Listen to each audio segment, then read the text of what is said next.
यहाँ पे एक रेगुलर हेक्सागोन दिया है, क्या लिखा है यहाँ पे एक रेगुलर हेक्सागोन। रेगुलर वर्ड का मतलब क्या होता है, इसका सारा साइड इक्वल। समझ में आया कि नहीं?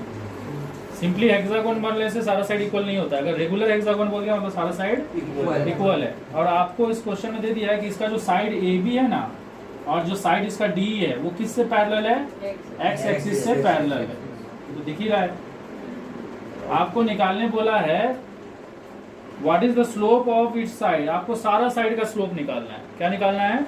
सारा साइड का स्लोप निकालना है। समझ में आया? तो सबसे पहले हम लोग ना ए बी और ई डी का स्लोप निकालते हैं। और स्लोप निकालने के लिए हम लोग को क्या चाहिए, एंगल चाहिए ना। तो वो एंगल हम लोग किसके रिस्पेक्ट में निकालते हैं, with respect to x axis निकालते हैं। तो अगर आप ये ई डी देख रहे हो, ई डी जो है वो एक्स एक्सिस के साथ क्या है, पैरेलल है। समझ में आ रहा है कि नहीं?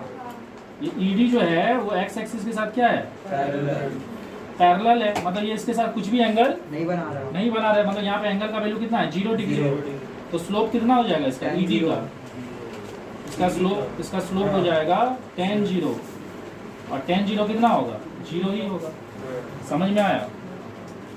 उसी तरह से ये जो ए बी दिख रहा है ना, ये भी क्या है, एक्स एक्सिस के साथ पैरेलल है। मतलब ये भी एक्स एक्सिस के साथ कुछ भी एंगल नहीं बना रहा है। तो यहाँ पे अगर आप ए बी का बात भी करो तो वो भी क्योंकि एक्स एक्सिस के डायरेक्शन में ही है। अरे एंगल तो कोई दो लाइन के बीच का जगह होता है ना, यहाँ तो दोनों इसके और इसके बीच में कोई एंगल बन रहा है क्या? नहीं। ये भी उधर है और ये भी उधर है, कुछ एंगल ही नहीं बन रहा। एंगल बनने के लिए ऐसा होना चाहिए। Yes sir. ओके, तो यहाँ पे भी एंगल कितना, थीटा कितना हो जाएगा, 0। एंगल 0 हो जाएगा तो इसका स्लोप हो जाएगा, इसका स्लोप, ये किसका स्लोप है, ईडी का, सॉरी डी का, ईडी डी जो भी है। और ये स्लोप किसका है, ए बी का। तो ये भी हो जाएगा tan 0, तो 0 ही हो जाएगा। अच्छा यहाँ 0 नहीं लिखना है, ये डिग्री थोड़ी है। तो डी का स्लोप 0 हो गया और ए बी का स्लोप भी 0 हो गया। इधर देखो ये एक्स एक्सिस है और देखो सी डी दिख रहा है सबको, सी डी दिख रहा है कि नहीं? तो देखो ये रेगुलर हेक्सागोन है ना, रेगुलर हेक्सागोन में ये सारा एंगल कितना होता है, 120। ये भी 120, ये भी 120, ये भी 120, ये भी 120 और ये भी 120। अरे समझ में आ रहा है कि नहीं? तो रेगुलर हेक्सागोन में क्या होता है, सारा एंगल 120 होता है। तो अब देखो मुझे तो मुझे ना ये एंगल चाहिए, ये वाला एंगल। अरे जो क्योंकि मैं एंगल किधर से निकालूंगा, इधर से ना। तो अगर मैं यहाँ पे अगर एक्स एक्सिस बनाऊं, ये एक्सिस को, तो ये वाला एंगल होगा ना। तो मेरा यहाँ पे कितना हो रहा है, 60 डिग्री। क्योंकि इस तरफ अगर 120 है तो इधर कितना बचेगा, 60। और हम लोग हमेशा एंगल किसके थ्रू मेजर करते हैं, विद द एक्स एक्सिस। तो एक्स एक्सिस के हिसाब से तो यहाँ 60 डिग्री बन रहा है ना। समझ में आ रहा है? समझ रहे हैं। हाँ, तो इसका ये स्लोप इसका CD का स्लोप, CD का कितना हो जाएगा, tan 60। tan 60 कितना होता है, √3। तो इसका स्लोप हो गया √3। ओके, अब हम लोग इसको BC को भी ले लेते हैं। तो ये हमारा एक्स एक्सिस हो गया। BC जो है वो एक्सिस के ऊपर कैसा दिखेगा, ऐसा दिखेगा ना। अरे समझ में आ रहा है? ये जो BC है, अगर मैं यहाँ पे एक्स एक्सिस बना दूँ तो ऐसे ही दिखेगा ना। तो मुझे ये वाला एंगल, ये एंगल चाहिए। तो देखो ये जो है ना, ये 60 में डिवाइड हो जाएगा। तो ये अगर 60 है तो ये कितना बचेगा, 120। तो यहाँ पे ये 120 हो गया। समझ में आया? तो इसका, तो ये हो गया BC। तो BC का स्लोप कितना हो जाएगा, BC का स्लोप हो जाएगा tan 120। समझ में आया? और tan 120 को हम ऐसे लिख सकते हैं, tan 90 + 30। और 90 + 30 में मतलब हम लोग किसके घर में चले जाते हैं, ऑल साइन कॉसेक, यहाँ पे सॉरी यहाँ पे tan कॉट और यहाँ पे कॉस सेक। तो हम लोग 90, 0 डिग्री, 90 डिग्री, 180 डिग्री, 270 डिग्री। तो हम लोग 90 प्लस करने से किसके घर में चले जाते हैं, साइन के घर में। तो अगर हम लोग दूसरा घर में जाएंगे तो उसका आंसर क्या आएगा, नेगेटिव आएगा। तो जब भी यहाँ 90 रहता है ना तो tan कॉट बन जाता है, कॉट tan बन जाता है, साइन कॉस बन जाता है, कॉस साइन बन जाता है, सेक कॉसेक बन जाता है, कॉसेक सेक। तो ये हो जाएगा माइनस कॉट बन जाएगा, ठीक है, tan कॉट बन जाएगा। और बाकी ये वाला एंगल आ जाएगा 30। तो कॉट 30 कितना होता है, कॉट 30 होता है √3। और माइनस साइन के चक्कर में सर tan 60 कितना होता है, 10 60 √3 होता है, तो cot 60 1/√3 हो जाएगा ना, क्योंकि 10 और cot एक दूसरे का रेसिप्रोकल। ए बी हो चुका है, कौन कौन बचा, ए एफ और ई एफ बचा। ए एफ को भी देख लेते हैं, ये मेरा एक्स एक्सिस हो गया और ये हो गया मेरा ए एफ। तो ए एफ का जो है देखो इधर 20 से काट देंगे 60 हो जाएगा ना, यहाँ पे 60 डिग्री बन रहा है ए एफ का, इसका स्लोप कितना होगा, स्लोप ऑफ ए एफ हो जाएगा 10 60 कितना होता है √3। ये भी खत्म हो गया। अब कौन बचा, एफ ही बचा, ठीक है। एफ ही दिख रहा है कि नहीं, एफ ही के लिए हम लोग एक्स एक्सिस यहाँ पे बनाएंगे, तो ये 120 वाला होगा, ये एफ ही ऐसा है, तो इधर वाला होगा 120। अरे positive direction of x axis से ही ना एंगल नापते हैं, ये वाला एंगल थोड़ी लेंगे, उधर वाले। तो स्लोप ऑफ एफ ही हो जाएगा 10 120 हो जाएगा माइनस cot 30, अभी बताए, तो ये हो जाएगा माइनस। यहाँ पे 3 तो पॉइंट है, क्या क्या पॉइंट है, एक पॉइंट है x,1, एक पॉइंट है 1,2 और एक पॉइंट क्या है 0,y+1। समझ में आया। तो बोल दिया ये तीनों पॉइंट जो है ना कोलिनियर है, क्या है, और आपको प्रूफ करना है। आपको क्या प्रूफ करके दिखाना है, आपको प्रूफ करना है एक रिलेशन। वो रिलेशन क्या है, 1/x + 1/y = 1। तो देखो यहाँ पे क्या बोलते हैं, तीनों पॉइंट जो है ना कोलिनियर है। कोलिनियर का मतलब क्या होता है, तीनों का तीनों एक ही लाइन पे है। और मुझे एक चीज बताओ, अगर तीनों का तीनों एक ही लाइन पे है, इधर देखो थोड़ा, मान लो ये ए है, ये बी है और ये सी है, और तीनों का तीनों एक ही लाइन पे है, ए बी और सी, तो तीनों का एक्स एक्सिस के साथ जो एंगल होगा वो सेम होगा। और अगर तीनों का एक्स एक्सिस के साथ एंगल सेम होगा, ये लाइन जो है वो एक्स एक्सिस के साथ तो एंगल, जो ये जो लाइन है वो एक्स एक्सिस के साथ जो एंगल बना रहा है, तो उसके बेसिस पे स्लोप भी क्या होगा, सबका सेम होगा। अरे इन दोनों पॉइंट को जो लाइन ज्वाइन करेगा उसका स्लोप जितना होगा, इन दोनों पॉइंट को जो लाइन ज्वाइन करेगा उसका स्लोप भी उतना ही होगा, या चाहे इन दोनों को जो ज्वाइन करेगा उसका स्लोप भी उतना ही होगा, क्योंकि ये सारा एंगल क्या है, सेम है। नहीं समझ में आया। तो अगर कोई 3 पॉइंट या 4 पॉइंट, कितना भी पॉइंट होगा, अगर वो कॉलिनियर है, तो किसी 2 पॉइंट का जो ज्वाइन करने से जो लाइन होगा ना, उसका जितना स्लोप होगा, उसका सेकंड 2 पॉइंट को ज्वाइन करने से जो लाइन होगा उसका स्लोप भी वही होगा। तो इससे हम लोग को ये पता चल गया कि इसका स्लोप जितना होगा, इसका स्लोप भी उतना ही होगा, क्योंकि सब एक ही लाइन पे लाई कर रहा है, तो सबका एंगल एक्स एक्सिस के साथ सेम है। अभी हम लोग उसी कॉन्सेप्ट पे इसको सॉल्व करेंगे। तो हम लोग जानते हैं स्लोप निकालने का फॉर्मूला क्या होता है, y2 - y1 / x2 - x1। इसको हम लोग क्या ले लेते हैं, हम लोग यहाँ पे लिख लेते हैं slope of AB is equal to क्या हो जाएगा, स्लोप ऑफ BC। तो इसको हम लोग x2 y2 ले लेते हैं, उसको x1 y1, तो ये क्या हो जाएगा 2 - x, मतलब y2 - y1 / x2 - x1, 1 - x। और इधर क्या हो जाएगा, इसको 2 - 1 ना होगा और 1 - ओके सॉरी। तो यहाँ पे y2 - y1 में क्या हो जाएगा 2 - 1, नीचे हो जाएगा 1 - x।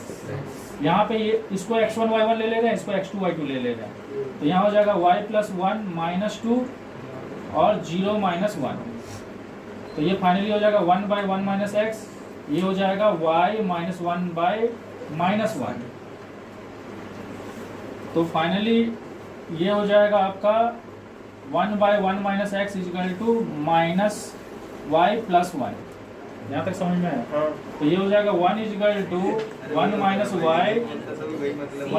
x, यही होगा ना। तो ये 1 × 1 हो जाएगा 1 - x, ये हो जाएगा -y प्लस xy। तो ये 1 1 कट जाएगा ना, ये 1 और ये 1 इधर आप बोले तो कट ही जाएगा। तो इधर ऐसे हो जाएगा। तो ये हो जाएगा x + y / xy = 1। तो ये हो जाएगा x/xy + y / xy = 1। तो x कट जाएगा तो क्या हो जाएगा 1/y, और इधर y कट जाएगा तो क्या हो जाएगा 1/x। तो ये फाइनली हो जाएगा 1/x + 1/y = 1। प्रूफ हो गया। Hence proof। सर मेरा बात सुनो, ये एक लाइन है यहाँ क्यू पे इसका वैल्यू कितना है 0,3 और यहाँ पे इसका वैल्यू कितना है 4,6। आपको क्या बोला है कोऑर्डिनेट ऑफ आर निकालना है। मुझे एक चीज बताओ, ये जो आर पॉइंट है कौन सा एक्सिस पे है? एक्स एक्सिस पे। तो इसका कोऑर्डिनेट क्या होगा? x,0। बाकी माइनस होगा प्लस होगा वो बात का बात, पर x,0 होगा क्योंकि एक्स एक्सिस पे है। अब हम लोग क्या करेंगे, इसका कोऑर्डिनेट निकालने के लिए वही कॉन्सेप्ट यूज करेंगे क्योंकि ये तीनों पॉइंट एक ही लाइन पे है। तो इन दोनों का जो स्लोप होगा इन दोनों का भी स्लोप वही होगा। तो हम लोग slope of R Q is equal to क्या लिखेंगे? Slope of Q P. तो इसको हम लोग x1, इसको x1 y1 ले रहे हैं, इसको x2 y2। स्लोप कैसे निकालते हैं? y2 minus y1 by x2 minus x1। तो y2 कौन है 3, y1 कौन है 0, x2 कौन है 0, x1 कौन है x। और यहाँ पे इसको x2 y2 ले रहे हैं, इसको x1 y1 ले रहे हैं। तो यहाँ पे स्लोप कैसे निकलेगा? y2 minus y1 by x2 minus x1। तो 6 माइनस 3y 4 माइनस 0। तो ये हो जाएगा 3y माइनस x और ये हो जाएगा 3y 4। तो ये 3 कट जाएगा, x का वैल्यू हो जाएगा -4। तो फाइनली इसका कोऑर्डिनेट कितना आ गया? -4,0। समझे कि नहीं? हाँ सर। बाकी बोला एरिया ऑफ क्वाड्रिलेटरल OAPQ, आपको OAPQ का एरिया निकालना है। तो यहाँ पे ये O है और ये A है, इसका जस्ट नीचे यहाँ ये A है और ये P है और ये Q है, इसका आपको एरिया निकालना है। तो देख के ही पता चल रहा है कि ये ट्रेपीजियम है। अरे ये वाला जो दिख रहा है ट्रेपीजियम नहीं है, और ये पैरेलल है और ये इसका परपेंडिकुलर डिस्टेंस। तो एरिया ऑफ क्या OAPQ, नाम सुन के भी अजीब लगा OAPQ। अच्छा ठीक है, मैं बात सुनो, ये कितना है? ये 3 है ना, और ये कितना है? यहाँ से यहाँ तक 4 है। अरे सॉरी 6 है, 6 है। अरे 4 ये है, x का वैल्यू 4 है, y का वैल्यू 6 है, तो 6 है इंटू हाइट इंटू ये परपेंडिकुलर डिस्टेंस इन दोनों का बीच, 4 इन दोनों का बीच में 4 है। तो ये हो जाएगा 2 दूना 4 स्क्वायर यूनिट। एक ट्राइंगल है ABC, इसका सब साइड का मिड पॉइंट का कोऑर्डिनेट दे दिया है, मतलब इस साइड का मिड पॉइंट का कोऑर्डिनेट दे दिया, मतलब ये मिड पॉइंट है। मतलब ये कितना रेशियो में डिवाइड करेगा इसको? 1:1। ये भी मिड पॉइंट है, ये कितना रेशियो में डिवाइड करेगा? 1:1। और ये भी मिड पॉइंट, इसको डिवाइड करेगा 1:1। समझ में आया ना? इस लाइन को 1:1 में डिवाइड करेगा। तो ये सब साइड का मिड पॉइंट दे दिया है। आपको क्या निकालने बोला? Find the coordinate of vertices. आपको इस वर्टिसेस का कोऑर्डिनेट निकालना है। इसका कोऑर्डिनेट ले लेते हैं x1 y1, इसका कोऑर्डिनेट ले लेते हैं x2 y2 और इसका कोऑर्डिनेट ले लेते हैं x3 y3। ये समझ में आया? अब मुझे एक चीज बताओ,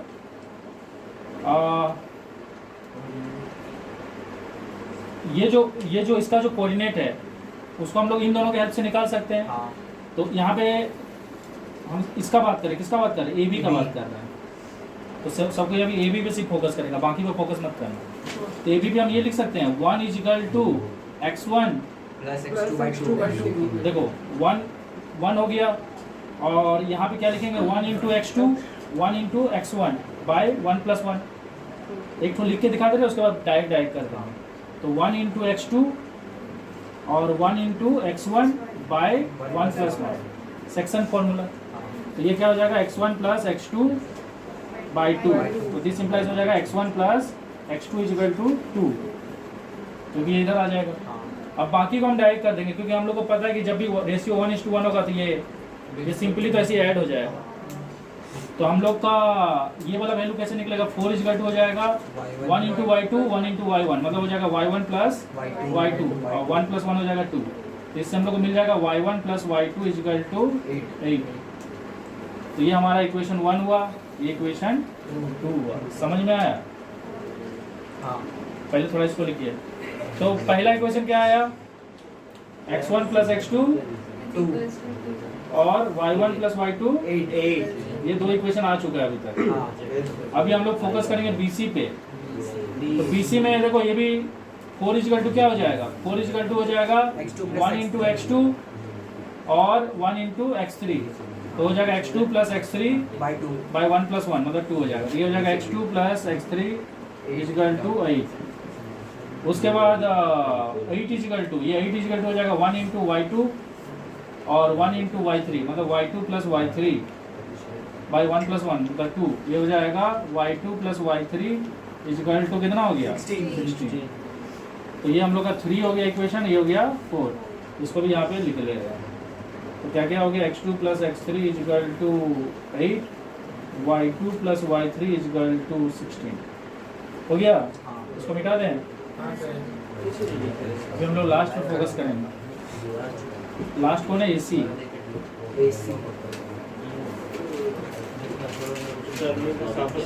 AC में देखो 5 इक्वल टू हो जाएगा 1 × x3 1 × x1, मतलब x1 + x3 बाई 1 + 1 2, ये हो जाएगा x1 + x3 इक्वल टू 10। उसके बाद कहाँ है 6 इक्वल टू हो जाएगा 1 × y3 और 1 × y1, मतलब y1 + y3 बाई 1 + 1 मतलब 2, y1 + y3 इक्वल टू हो जाएगा 12। तो फाइनली हमारा ये इक्वेशन भी आ गया कितना, x1 + x3 इक्वल टू 10 और y1 + y3 इक्वल टू 12। यहाँ तक समझ में आ गया ना? ये 1 है, इक्वेशन 2 है, इक्वेशन 3 है, इक्वेशन 4 है, ये 5 है, ये इक्वेशन 6 है। क्या करेंगे 1 3 और 5 को ऐड कर देंगे, एडिंग 1 3 एंड 5, ये हो जाएगा x1 + x2 + x2 + x3 + x3 + x1 equal to हो जाएगा 2 8 और 10 कितना हो गया 20। ये हो जाएगा 2x1 + 2x2 + 2x3 equal to 20। तो x1 + x2 + x3 equal to हो जाएगा 10। ये हो गया हमारा 7वां इक्वेशन। अभी इसी तरह से हम लोग किसको ऐड करेंगे, एडिंग 2 4 एंड 6। तो हम डायरेक्ट लिख दे रहे हैं, अच्छा सो डायरेक्ट नहीं लिखते हैं, y1 + y2 + y2 + y3 + y3 + y1 equal to 8 और 16 24 और 12 36। तो 2y1 2y2 2y3 equal to हो गया 36। तो y1 + y2 + y3 18 हो जाएगा, और ये हो गया हमारा इक्वेशन 8। अब इतना हो गया ना, अब बस डालना है, आंसर निकलेगा फटाफट। x1 कैसे निकलेगा, इस इक्वेशन से x2 + x3 को माइनस कर दो। अरे x1 x2 x3 है ना, तो अगर मुझे x1 निकालना है तो क्या करना पड़ेगा, x2 x3 का वैल्यू को माइनस करना पड़ेगा। तो अगर मैं इसमें से अगर मैं x2 + x3 जो है इससे मैं अगर x2 + x3 को क्या कर दूं, माइनस कर दूं, तो इसका वैल्यू कितना है 10 है ना, और x2 + x3 का वैल्यू कितना है 8 है, तो x1 का वैल्यू आ गया 2। सिमिलरली हम लोग x2 निकालना चाहते हैं तो हम लोग को उससे x1 + x3 को माइनस करना पड़ेगा। तो ये हो जाएगा 10 - 10 0। उसके बाद मुझे निकालना है x3 निकालने के लिए हम लोग x1 + x2 को माइनस कर देंगे, तो 10 - 2 हो जाएगा 8। ये तो फटाफट निकल गया, इसका खेल खत्म। उसके बाद y1 में आते हैं। y1 निकालने के लिए क्या करेंगे, y1 + y2 + y3 का जो वैल्यू है उससे हम लोग y2 + y3 को माइनस कर देंगे। तो y2 + y3 कितना है 16 है, तो 18 में से 16 किया तो 2 बचा। उसी तरह से y2 निकालने के लिए हम लोग y1 + y3 को माइनस करेंगे, तो 18 में से y1 + y3 ये 12 6 बचे। और y3 निकालने के लिए हम लोग इसी में से y1 और y2 माइनस करेंगे, y1 + y2 को माइनस कर देंगे, तो 18 में से 8 गया तो 10। समझ में आ गया, सारा चीज निकल गया और सबका कोऑर्डिनेट पता चल चुका है। तो इस ट्राइंगल में ABC था, A का कोऑर्डिनेट हो गया x1 मतलब 2 और y1 2, B का कोऑर्डिनेट हो गया x2 मतलब 0 और y2 हो गया 6, और C का कोऑर्डिनेट हो गया 8, 10।